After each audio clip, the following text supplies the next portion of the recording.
Okay, I'm going to just show you a couple things. I know I'm in a dress, not the best hooping outfit.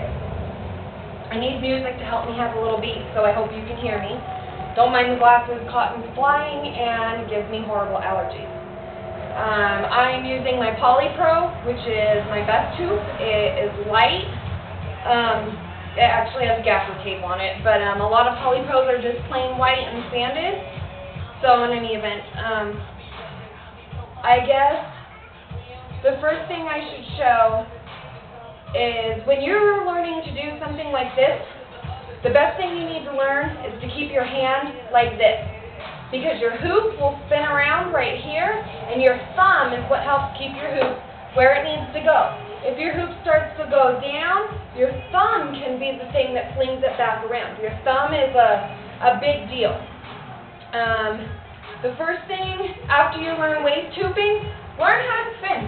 Learn how to walk with your hoop. It's very important to be able to turn your body with your hoop. That was the opposite way. You can spin with your hoop the same direction. The other direction, you really got to work. And my Poly Pro's light, so it takes a lot of work anyways. So after you do this, what you're calling the lasso is what we all call the vortex, and it's just pulling it up like this.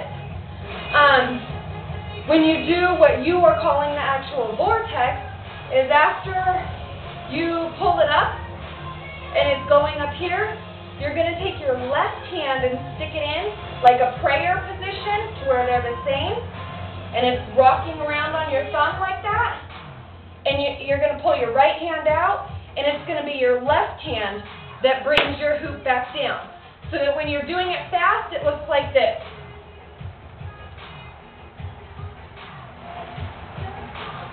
And all I can tell you about that is it takes a lot of practice, a lot of trial and error. Most people, when they're hooping and they go to do the vortex, their arm will come all the way around like this. You don't want to let your arm follow your hoop. Your arm is what guides your hoop, not your hoop guiding your arm. So as it's going around, I physically had to tell myself up, because it's an upward motion. Once you grab it, it's a straight up motion like this. Your arm is staying pretty much like this, and it is this part that's pulling your hoop up. So when I first learned it, I was doing like this, and I said up. Otherwise, I was constantly following my hoop instead of making my hoop follow my hand. And so you can practice that. And like I said, once you get up there, you've got it up like this, you take your left hand, you make a prayer, you pull your right hand out, and you put your left hand down. It is all trial and error. The only way to get hooping tricks is constant practice. I will do the same thing over and over and over, literally for hours, so that I can perfect it, so that I can stand here and do this without missing a beat. And that's the perfection of it. After you learn how to do that, turning yourself when you're learning tricks helps, okay? Learning your hoop space. If your hoop, here, let me get my other hoop.